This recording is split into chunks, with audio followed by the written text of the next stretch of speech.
Boa noite a todos. Mais uma vez a gente está aqui reunidos, online, como igreja, como família.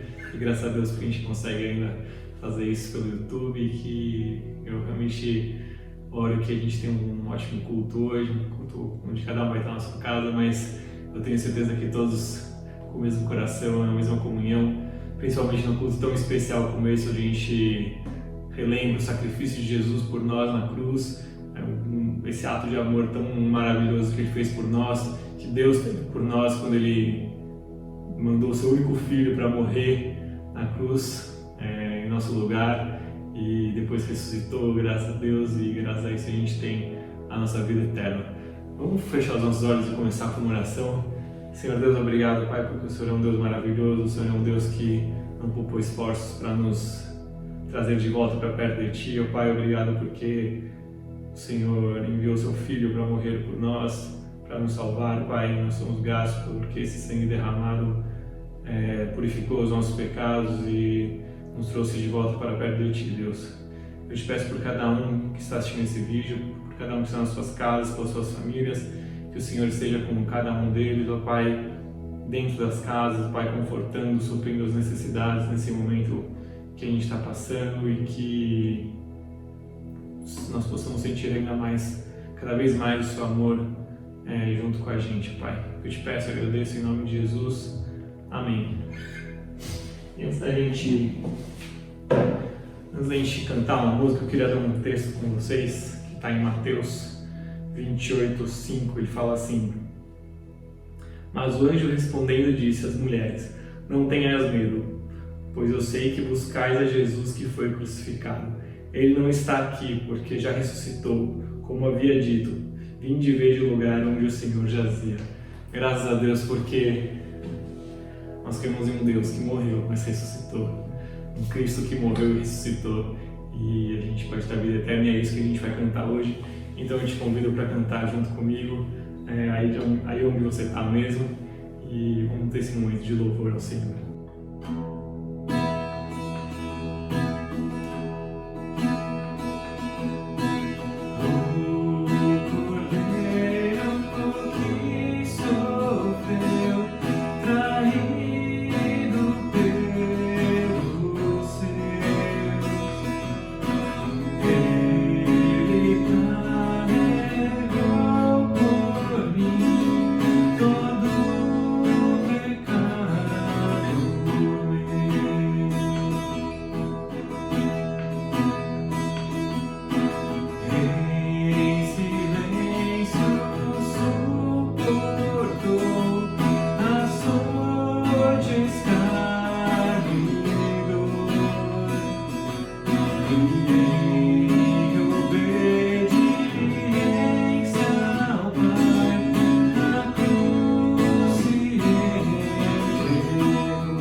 e a gente pode estar aqui como família celebrando e agradecendo a Ele por tudo isso. Amém?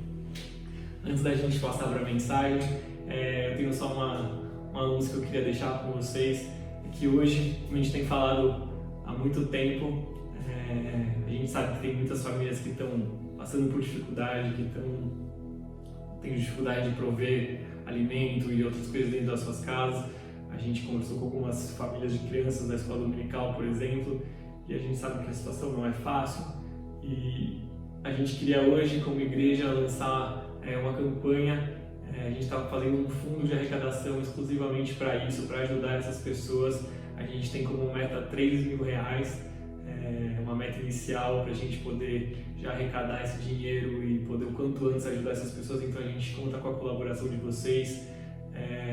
Vou deixar aqui os nossos dados de novo, para se você quiser fazer transferência, se você quiser fazer alguma doação de alguma outra forma, procura algum irmão da liderança da igreja, a gente vai estar feliz em poder ajudar você com isso.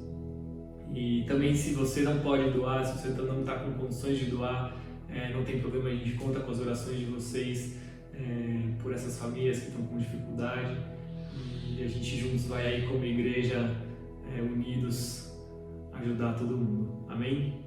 E antes de eu passar para a mensagem também, eu queria já deixar um lembrete para você. Se você se separou, se você vai participar da Santa Ceia junto com a gente, aproveita esse momento, deixa os seus elementos separados, o pão e o suco, e logo mais junto com o irmão Garô a gente vai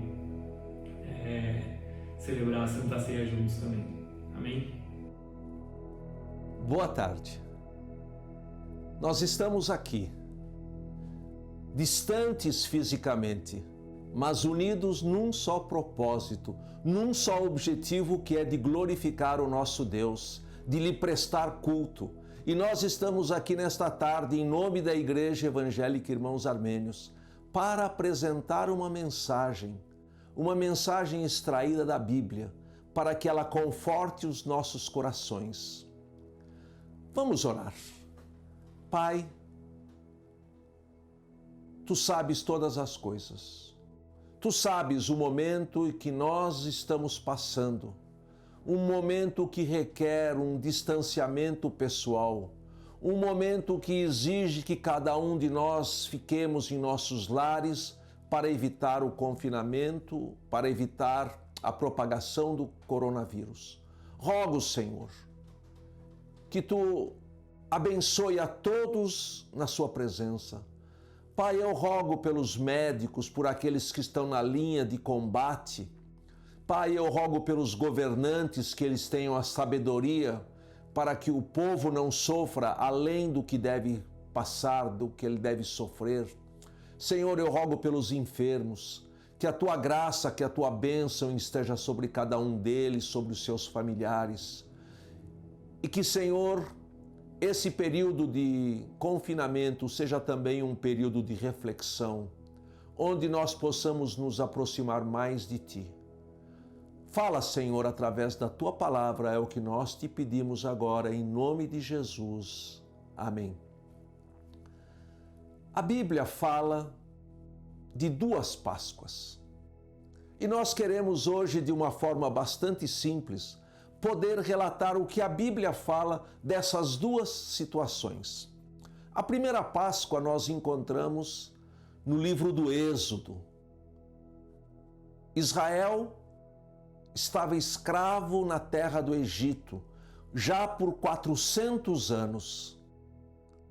E chegou o momento que Deus estabeleceu para tirá-los de lá. E para isso Deus usou um homem, Moisés, que esteve em contato com Faraó, mas Faraó não permitia a saída de Israel. E Deus então foi mandando 9 pragas, cada uma pior do que a outra, mas mesmo assim o coração endurecido de Faraó não permitia que ele libertasse o povo escravo, cativo ali no Egito. E Deus então anuncia a 10ª praga. A praga mais terrível, a praga mais insuportável que poderia haver, que seria a morte dos primogênitos. Mas Deus protege o seu povo, E para proteger o seu povo, deveriam fazer o seguinte: matar um cordeiro de 1 ano, sem defeito, sem mancha, um cordeiro perfeito. A Bíblia toda fala de Jesus Cristo. Esse cordeiro da Páscoa dos judeus aponta para Jesus Cristo, que depois no Novo Testamento é chamado de nosso Cordeiro Pascal. E esse cordeiro morto, então, do seu sangue, deveria ser passado nos umbrais e na verga da porta. E vamos ver o que a palavra de Deus fala sobre isso.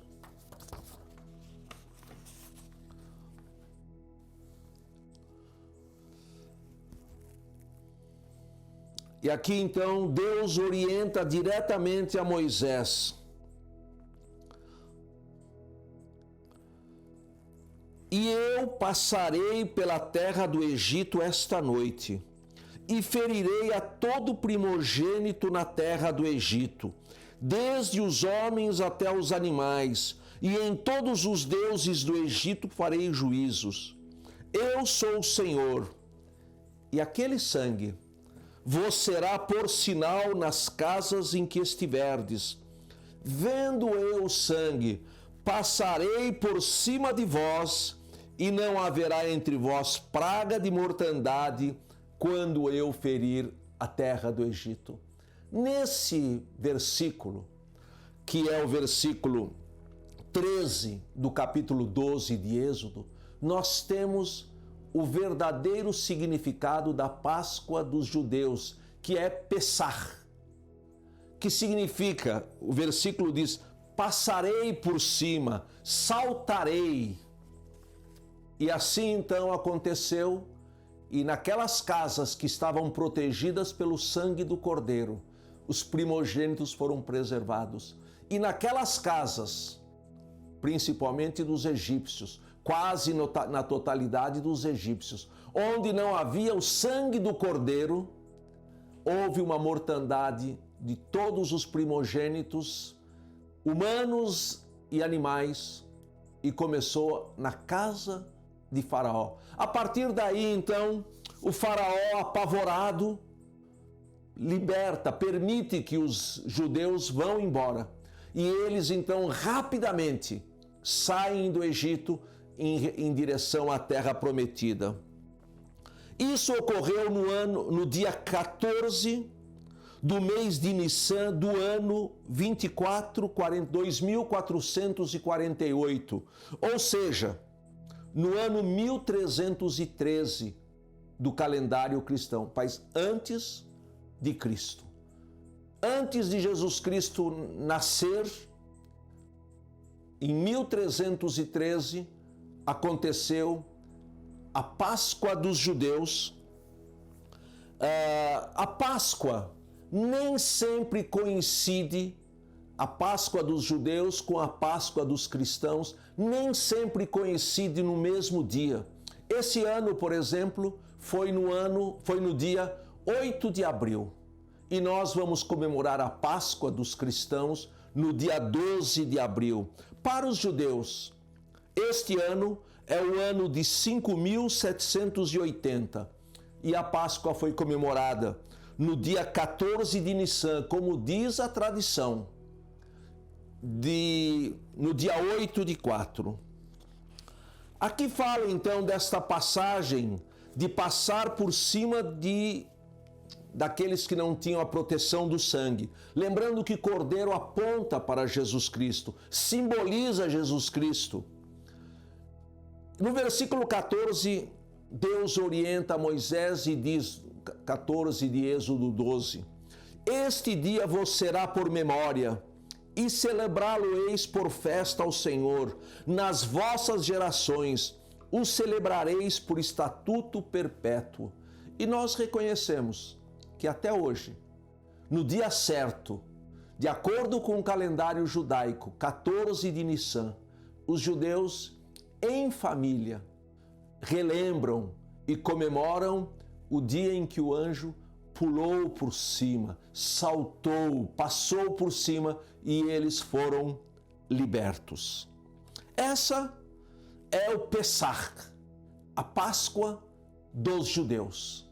E o que nós temos a ver com isso é uma passagem bíblica, e como toda a Bíblia deve ser conhecida e amada pelos filhos de Deus. Para isso nós podemos dizer Feliz Páscoa. Agora vamos voltar para a nossa era. Vamos voltar para a era cristã, com Jesus Cristo. Vamos lembrar que Jesus Cristo nasceu em Israel, Jesus Cristo era um judeu, e nós lemos os relatos dos evangelhos que eles, através de seus pais, Jesus cumpriu todos os mandamentos que Deus estipulou para Israel. E Jesus, até a sua morte, ele cumpriu, respeitou e obedeceu a Páscoa dos judeus. Mas a Bíblia agora fala de uma outra situação, de uma outra Páscoa, que está relacionadamente diretamente conosco. Para os cristãos, a Páscoa significa a ressurreição de Jesus Cristo. Por isso, nós devemos proclamar: Cristo ressuscitou dentre os mortos. Christos hariavi merelotes. E a resposta jubilosa dos que ouvem esta saudação é: bendita a ressurreição de Cristo, orniale harutiun Christosi. Essa é a nossa Páscoa. A nossa Páscoa não é saltar, a nossa Páscoa é ressuscitar. Jesus Cristo ressuscitou dentre os mortos. E é muito interessante a palavra Cristo. Cristo significa em grego rei ungido. Jesus Cristo é o rei ungido, o Messias que foi rejeitado pelo seu povo, mas que foi louvado e seguido por todos aqueles que acreditam na palavra de Deus no Novo Testamento e seguem os seus preceitos.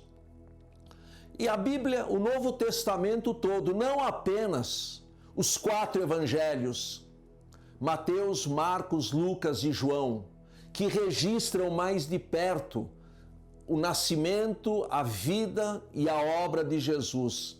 Lembrando que evangelho significa boa nova. A boa notícia que Deus deu para o seu povo está em Jesus Cristo. E se nós formos estudar a Bíblia, nós vemos registrado em todo o Novo Testamento, cumprindo todas as profecias que estavam escritas no Velho Testamento, milhares e centenas de anos antes do nascimento. A Bíblia, já no Velho Testamento, aponta para Jesus Cristo, fala do seu nascimento virginal, fala do seu nascimento glorioso, das suas obras, dos seus ensinos, e todas essas coisas foram cumpridas no Novo Testamento. Na carta aos Gálatas, capítulo 4, versos 4, diz assim: mas vindo a plenitude dos tempos, Deus enviou seu Filho, nascido de mulher, nascido sob a lei, para remir significa comprar de novo, os que estavam debaixo da lei, a fim de recebermos a adoção de filhos. Jesus Cristo veio para salvar, para remir a humanidade. E todos nós conhecemos a sua trajetória. Em Mateus 4, 23 fala: e percorria Jesus toda a Galileia, ensinando nas sinagogas e pregando o evangelho do reino, e curando todas as enfermidades e moléstias entre o povo. Jesus veio de maneira gloriosa e viveu de maneira abençoada, honrando o nome do seu Pai, e em nome do seu Pai fazendo maravilhas que apenas comprovavam que ele não era um simples ser humano. Na realidade, Deus é, e naquele momento ele era Deus perfeito e homem perfeito. No entanto, Deus, Jesus Cristo, ocultou, encobriu a sua divindade e apareceu o homem perfeito, o homem que se emocionava, um homem que se cansava, um homem que tinha dores, um homem que tinha fome, que tinha sede, um homem que precisava descansar, um homem que estava sempre em oração com o Pai. Jesus Cristo, o homem perfeito. E na sua trajetória, então, está registrado no no Evangelho de João, capítulo 20, Jesus, pois, operou também em presença de seus discípulos muitos outros sinais que não estão escritos neste livro. Nem tudo que Jesus fez e ensinou está plenamente registrado. Por isso que Deus usou os seus discípulos para complementarem aquilo que ele havia ensinado. E tudo está registrado na palavra de Deus. E nós cremos na palavra de Deus, no Velho e no Novo Testamento, na sua totalidade, como sendo a revelação de Deus para nós. Aquilo que Deus considerou importante, aquilo que o homem deveria saber, Deus tem colocado na sua palavra para o nosso ensino, para o nosso aproveitamento, para que nós então possamos conhecer a esse Deus de amor, que nos amou tanto, que enviou seu Filho unigênito para morrer na cruz em nosso lugar. Voltando ao versículo 30, que diz que muitos sinais não estão escritos, e no versículo 31 diz assim: estes, porém, foram escritos, para que creais que Jesus é o Cristo, Jesus é o Rei ungido, o Filho de Deus, e para que crendo tenhais vida em seu nome. Lucas 19:20 diz: porque o Filho do Homem veio buscar e salvar o que se havia perdido. Jesus veio para esse mundo para um trabalho de reconciliação. Quando Adão pecou, o seu pecado passou para toda a humanidade e o seu pecado gerou morte espiritual e separação de Deus. Jesus veio para nos reconciliar com Deus. Jesus veio para fazer paz, para trazer a paz, não neste mundo, mas entre os homens e Deus. E para isso, então, ele deu o seu próprio corpo e derramou o seu próprio sangue, em quem temos a redenção, diz Colossenses 1,14, pelo seu sangue, a saber, a remissão dos pecados. Ninguém gosta da palavra pecado. Ou pecado é o que os outros fazem. Nós temos todo um processo de compensação. Nós nos absolvemos e condenamos os outros. Nós não fazemos pecados, fazemos pecadinhos, erros, equívocos. Mas a Bíblia diz que nós somos pecadores. E é muito importante nós termos consciência de que somos pecadores. Porque o próprio Senhor Jesus Cristo, que não pode ser enganado por ninguém, disse: os sãos não precisam de médico. Se você acha que você não precisa do sangue de Jesus Cristo para lavar os teus pecados, você não vai aceitá-lo como seu Salvador. Mas todo o Novo Testamento enfatiza que Jesus Cristo derramou o seu sangue na cruz para salvar, para lavar, para limpar os pecados de todos. Mas o efeito é só para aqueles que o recebem. Nós temos um conceito bastante equivocado e desde a infância nós aprendemos, mas todo mundo é filho de Deus. E isso é um equívoco. A Bíblia não fala isso. Pelo contrário, a Bíblia fala sobre Jesus Cristo e diz: mas a todos quantos o receberam, deu-lhes o direito de serem chamados filhos de Deus, a saber, nos que creem no seu nome.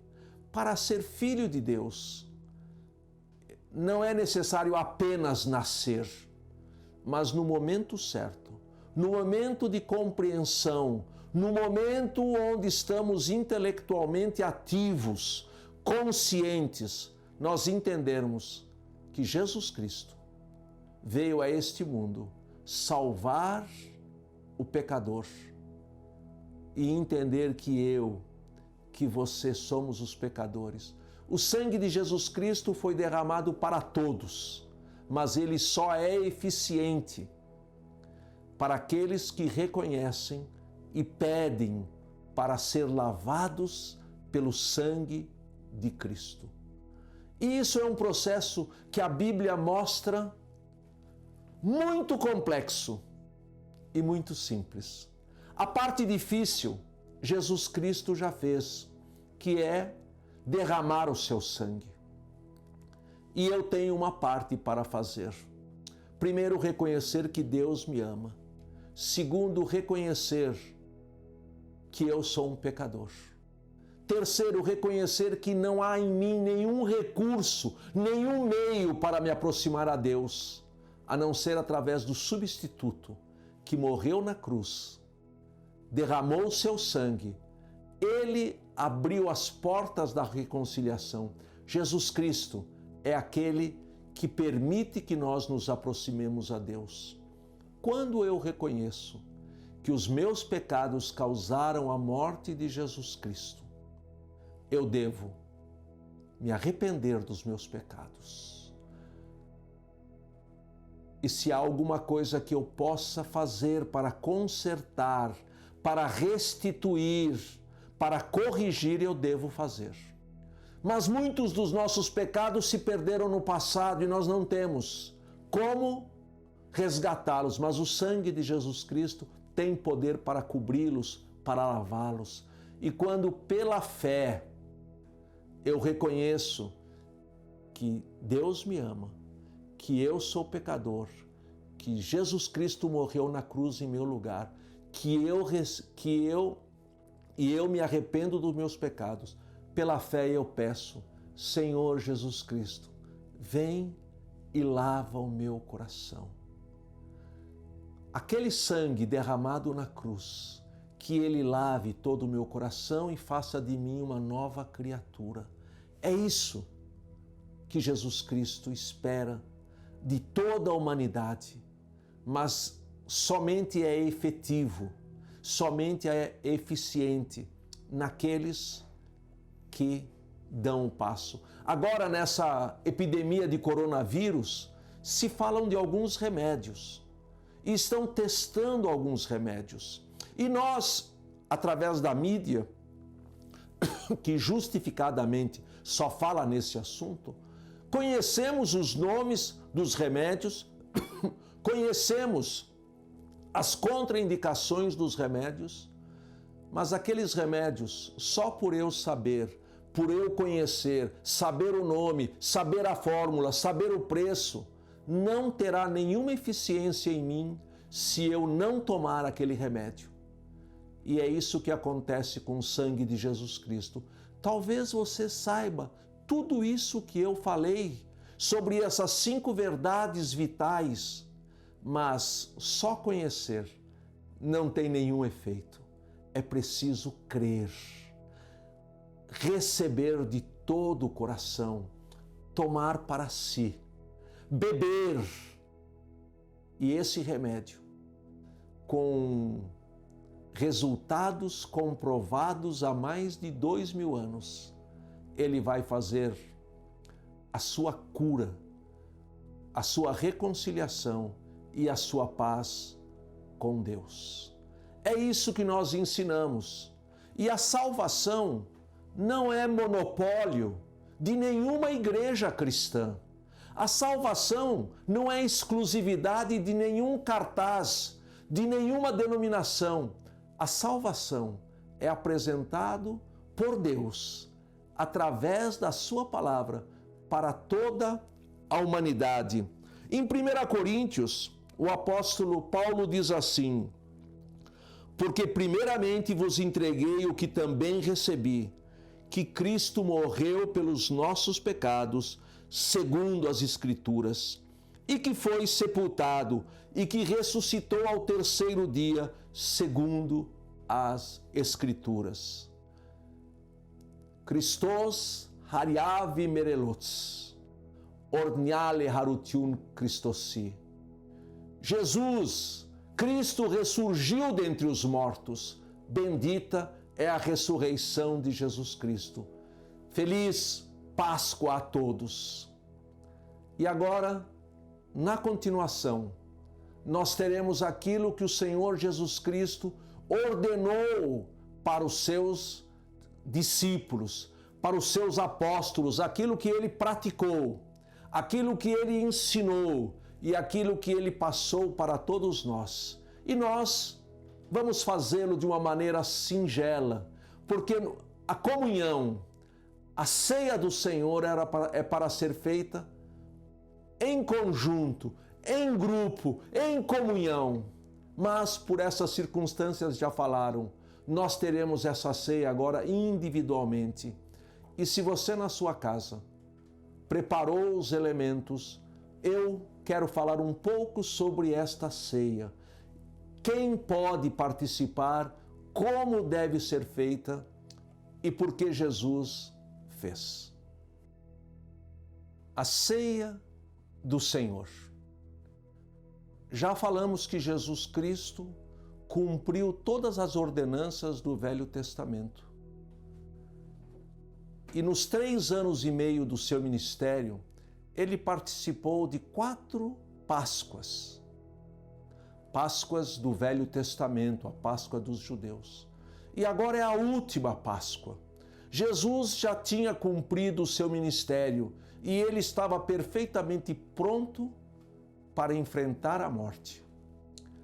E durante a última Páscoa, ele então se reúne com seus discípulos e transmite ensinamentos preciosos que estão registrados no Evangelho de João, começando com os ensinamentos, com o exemplo da lavagem dos pés, mostrando a sua humildade, mostrando um exemplo para ser seguido por todos aqueles que são cristãos. Ele orou pelos seus seguidores, porque a Páscoa era uma ceia muito demorada. Não era algo rápido que terminava num minuto. Na Páscoa dos judeus haviam 4 cálices, e esses cálices tinham uma sequência, e cada cálice tinha uma bênção específica. E nós então vemos Jesus Cristo cumprindo todo esse ritual.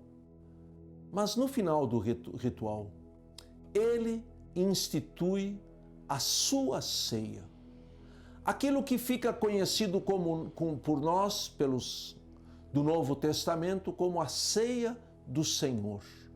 Não com os elementos da ceia judaica. Os judeus até hoje e foram agregando elementos na ceia que eles fazem em todo o Pessah, que há poucos dias atrás eles fizeram. Mas Jesus fala de 2 elementos. Apenas 2 elementos. E esses elementos têm uma simbologia muito forte. E nós vamos ler a palavra de Deus.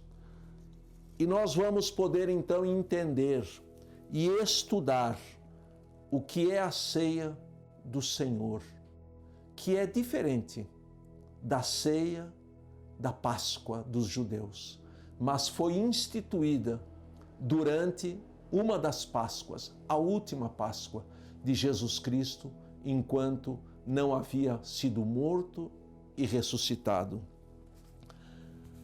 A palavra de Deus registra nos 4 evangelhos sobre esse momento tão especial. Nós vamos usar o texto que está em 1 Coríntios capítulo 11. E começando no versículo 23, eu quero ler. Porque eu recebi do Senhor. O apóstolo Paulo não participou daquela ceia. O apóstolo Paulo aceitou a Jesus Cristo como seu Salvador anos depois, mas durante o seu período em que ele esteve em contato com o Senhor no deserto, o Senhor lhe ensinou muitas coisas. E aqui diz, porque eu recebi do Senhor o que também vos ensinei. Procuramos seguir o ensinamento não de Paulo, mas aquilo que o Senhor Jesus ensinou para Paulo. Na noite em que foi traído. A ênfase é nessa noite, na noite em que foi traído. A palavra traído aqui é muito forte.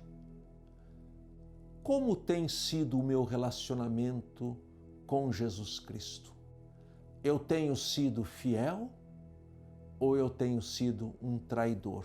Mas vamos seguir aqui. Na noite em que foi traído, tomou o pão e, tendo dado graças, o partiu e disse: tomai, comei, isto é meu corpo que é partido por vós. Fazei isto em memória de mim. Semelhantemente também, depois de cear, depois de comer o pão, tomou o cálice, dizendo: este cálice é o novo testamento, é uma nova aliança no meu sangue. Fazei isto todas as vezes que beberdes a ceia do Senhor, em memória de mim. Porque todas as vezes que comerdes este pão e beberdes este cálice, anunciais a morte do Senhor até que venha. Portanto, qualquer que comer este pão ou beber o cálice do Senhor indignamente, será culpado do corpo e do sangue do Senhor. Examine-se, pois, o homem a si mesmo, e assim coma desse pão e beba do sangue do Senhor. E coma desse pão e beba deste cálice. Porque o que come e bebe indignamente, come e bebe para a sua própria condenação, não discernindo o corpo do Senhor. Eu quero detalhar alguns aspectos para que nós realmente possamos compreender aquilo que é a ceia do Senhor. A ceia do Senhor fala de comunhão, de estarmos juntos e de compartilharmos uma mesa.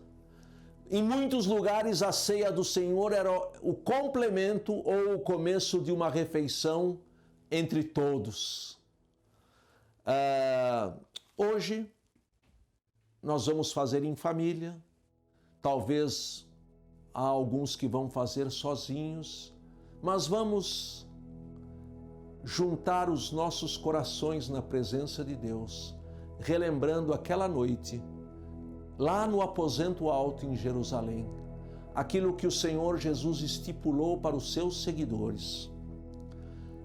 Primeiro, é uma ordenança. Não é algo opcional, não é algo se eu faço, se eu quero, mas o seguidor de Jesus Cristo, aqueles que foram salvos pelo seu sangue, devem fazer. E nós vemos nesse texto 3 palavras no imperativo: tomai, comei e fazei. É uma ordenança. É algo que o Senhor determinou para os seus seguidores, para aqueles que o amam e o servem. É um memorial. É um memorial no sentido de que nós vamos lembrar. Nós sabemos que hoje nós não estamos repetindo aquela ceia gloriosa, mas nós estamos lembrando.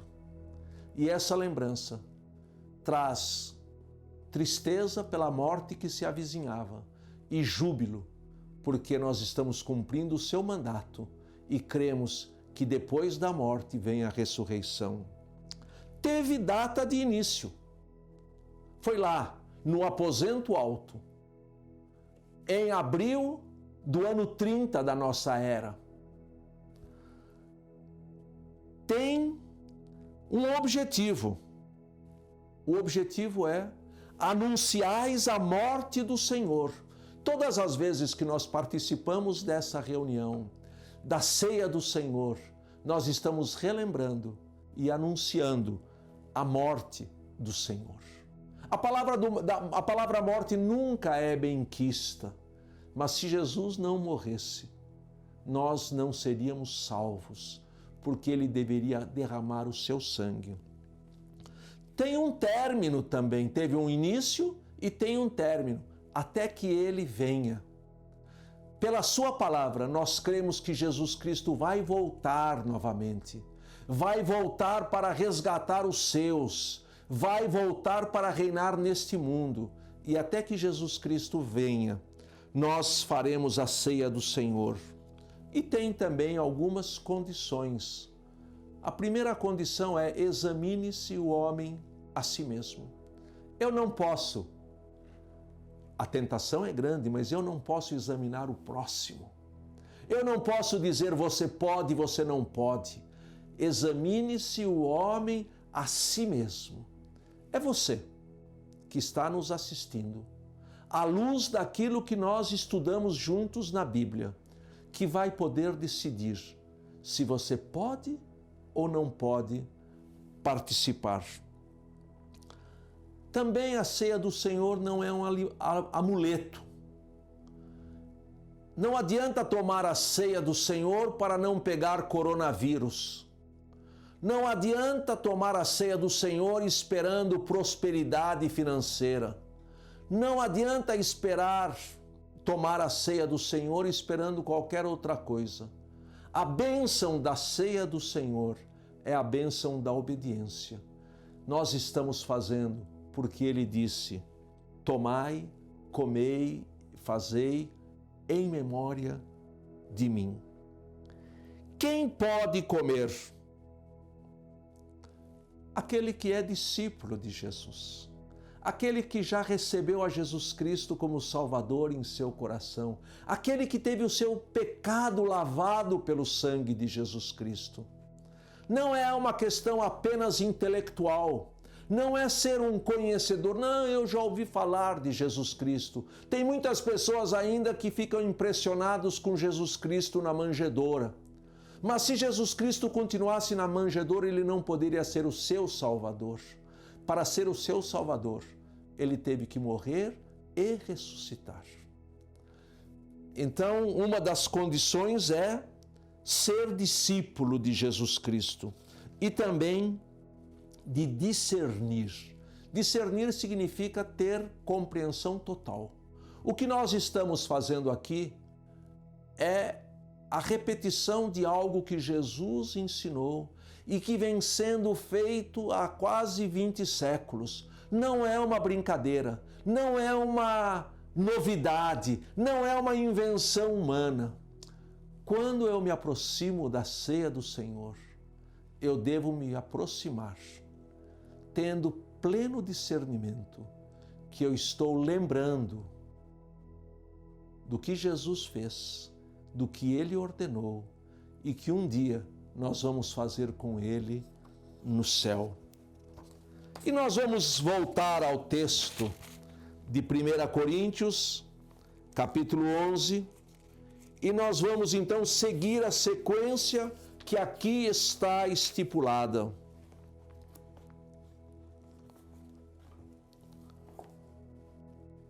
Porque eu recebi do Senhor o que também vos ensinei, que o Senhor Jesus Cristo, na noite em que foi traído, tomou o pão. O pão que você tem em casa, o pão que você queira usar. Nós, na Igreja Evangélica Irmãos Armênios, nós usamos o pão ázimo, porque naqueles dias da Páscoa está associado ao dia dos pães ázimos, mas não é obrigatório que seja um pão ázimo. E o Senhor Jesus Cristo então tomou o pão e, tendo dado graças, Senhor Jesus, nós estamos repetindo aquilo que nos tens ensinado.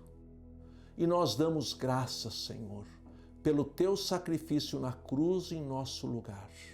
Muito obrigado, porque tu deste a tua vida e através da tua morte nós temos vida. Através do teu sangue nós temos a salvação eterna.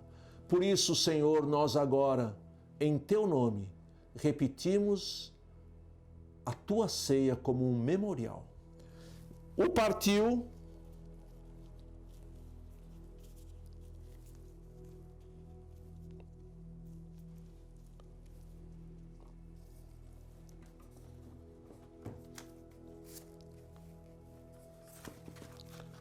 Vamos voltar para o texto.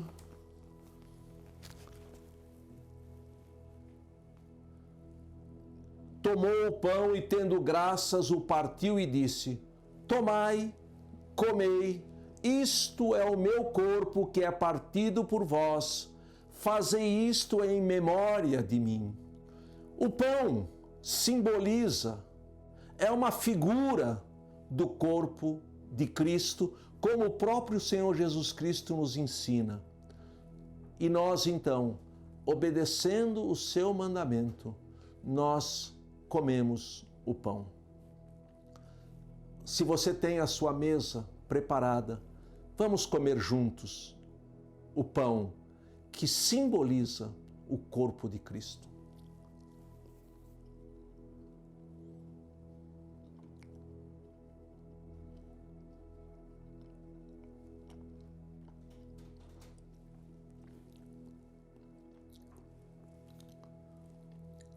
Semelhantemente, depois de cear, depois de comer o pão, tomou o cálice, dizendo: este cálice é o novo testamento no meu sangue.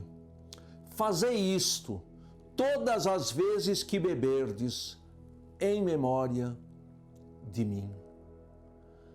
Esse cálice simboliza o sangue de Jesus Cristo derramado na cruz em nosso lugar. E ele diz: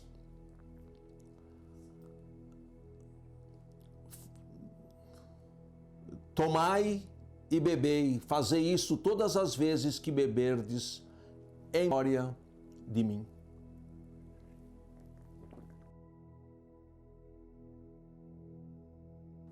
Porque todas as vezes que comerdes este pão e beberdes este cálice, anunciai a morte do Senhor até que venha. E nós esperamos a segunda vinda de Jesus Cristo que está profetizada na sua palavra. Nós esperamos o cumprimento de todas as profecias registradas nesse livro maravilhoso. E podemos então dizer, conforme está em Apocalipse, capítulo 22, e o Espírito e a esposa dizem: vem. E quem ouve, diga: vem. E quem tem sede, venha. E quem quiser, tome de graça da água da vida. Aquele que testifica estas coisas diz: certamente cedo venho. Amém. Ora, vem, Senhor Jesus. Pai, nós estamos na Tua presença e Te agradecemos por essa linda oportunidade de podermos compartilhar da Tua palavra, de entender o significado da morte e da ressurreição de Jesus Cristo. E que a cada dia nós possamos Te agradar com o nosso viver e esperar a vinda gloriosa do nosso Senhor Jesus. Despede-nos na Tua paz, que a Tua bênção, que a Tua graça, que a Tua misericórdia seja sobre todos nós, em nome de Jesus. Amém.